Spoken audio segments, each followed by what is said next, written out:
Well, the good news is I can check in early anyway. It's just about 3 hours before the flight, so it's a fair way. But they open, they've got the check-ins open. Not sure if they've got any other flights today, but could be just for my flight. Who knows? But good to get rid of the big bag anyway. So it's about 11:30 flights. 2 hours 50 minutes off. So. Yeah, it was good. They've got a little information ticket office down the other end of the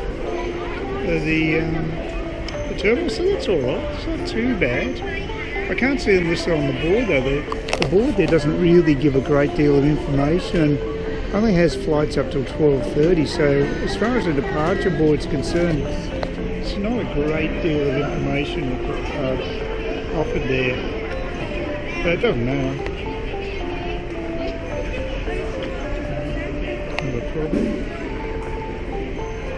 And I think this guy's obviously running a tour. That's what's happening. He's worried about to move all these people from one line to another. I'm in no hurry. But, I don't know it's the same flight. We're checking in for everyone answering. Secret information. Typical. I swap from one line to another. And as soon as I swap, the other line becomes the shorter of the two. It's Murphy's Law. There's no hurry, he doesn't matter. Yeah. The plate's trying to bite me on the back, so it doesn't really matter. Oh, there's a priority, got a priority queue there. Oh, there you go. I never go priority. I thought check-in was taking a bit of time, but then I realised that the woman had been processing about half a dozen tour group people all at once. So she did pretty well really. So when it got to me, it was pretty well standard check-in, no problem at all. So yeah, all good. No problems. Now just head up to international departures. Oh, lovely small airports. So much easier than the big mothers.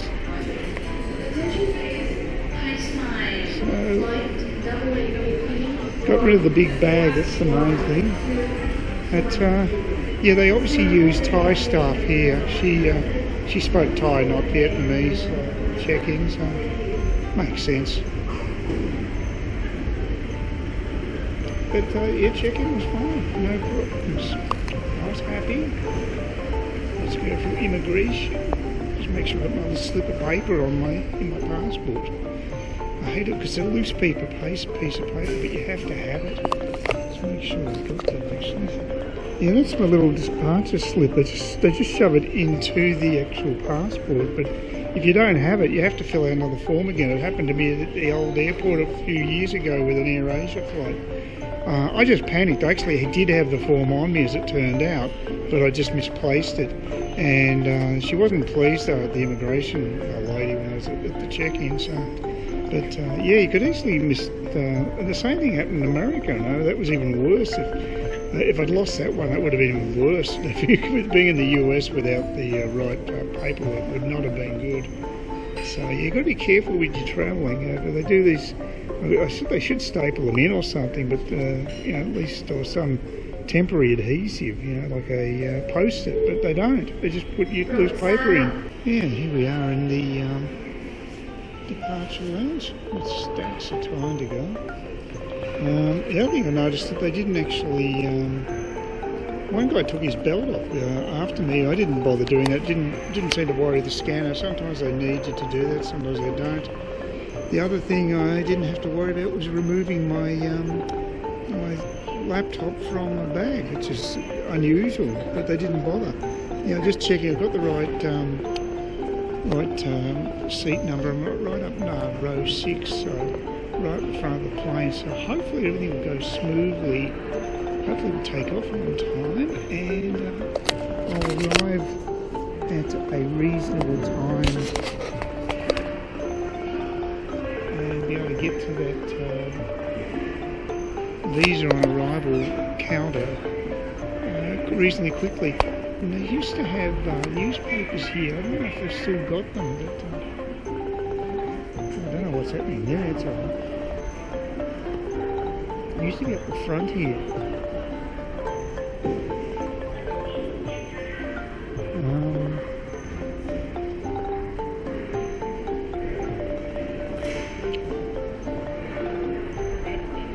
The seats don't look anything special, but there is one bonus here. This is something I was thinking about doing the other day, and that was the get my Dairy Queen fix. As a matter of fact, they have one here, so I've got a bit of change to get rid of. Perfect opportunity to go and get my Dairy Queen. That's good. No sign of the newspapers though. Well, I'll keep looking. It might be in this section.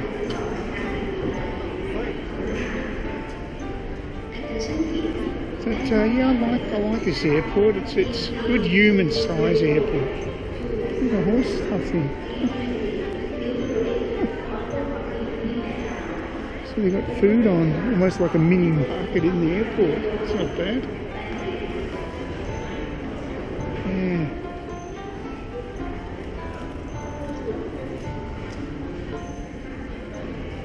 I can't see any.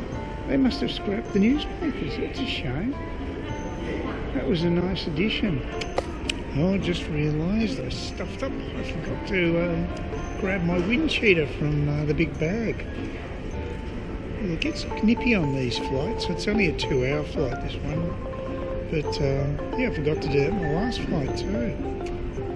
Have to get over that and start waking up. And well, the next flight's this one are going to be a bit longer. So yeah, all 3 of them are actually. So I want to make sure I grab that wind cheater, because the cabins in the planes definitely cooled down quite a bit. I don't know if it's a cost-saving thing or whatever, but obviously it's very cold outside, that high up, and so I assume it is just a way of reducing costs. Anyway, we'll see. It's not a biggie, but not for a short trip. If it was a longer one, like about 5-6 hours or so, it'd start to become a bit of an issue. But yeah, that was a silly thing to forget. There's so many things you can forget when you travel, though. There's a whole lot of passengers just disembarking.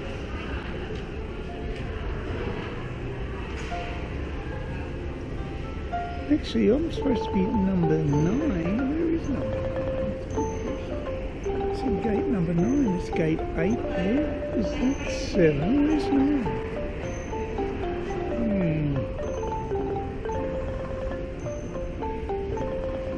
Yeah, great. It's always my gate that's a missing gate. Yeah, I don't know. It's supposed to be gate number 9. I don't know where they're hidden. Yes. It's around the corner there. Yeah, I'll have to find the bloody thing. Oh, I just solved the mystery of the gate number 9 being Mr. Short-sightedness. So I couldn't. It's not a permanent sign. It's just over there as an add-on. It's a bus gate. So they obviously we have to take the bus out into the tarmac and then board the plane that way. It's a bit of a hassle, but so I guess I wonder if we've got an air bridge when we get to Saigon. That'd be interesting. Anyway, can't do much about it. That's the way they do it. You're going to have to go with the flow. First experience with Vietjet, but every other time I've used air bridges here. So certainly with the Thai airline flight we had it. We expect that. But even with Air Asia flights in the past, I'm sure we had air bridges. But not Vietjet by the looks of things. So I've still got oodles of time to wait before we can board it, well in excess of an hour. But yeah, you know, I can think of worse places to wait for a plane. It's boarding people by seat allocation, and of course it's 15 to the end, and of course I'm in row number 6 that I paid for, so I have to wait. I never get to be the first one aboard, never. Oh, doesn't matter, at least it's the right flight, I think. Because it says 6 there, and the sign up there says 5 to 6. It's sort of confusing, but I think I've got the right place. please consider subscribing to my channel if you think there's anything there of use to you or entertainment or whatever. And either do that or give me a thumbs up, or if you're feeling really energetic, do both. That'd be great. But please don't ignore me. That's the worst thing you can do on YouTube, is be ignored.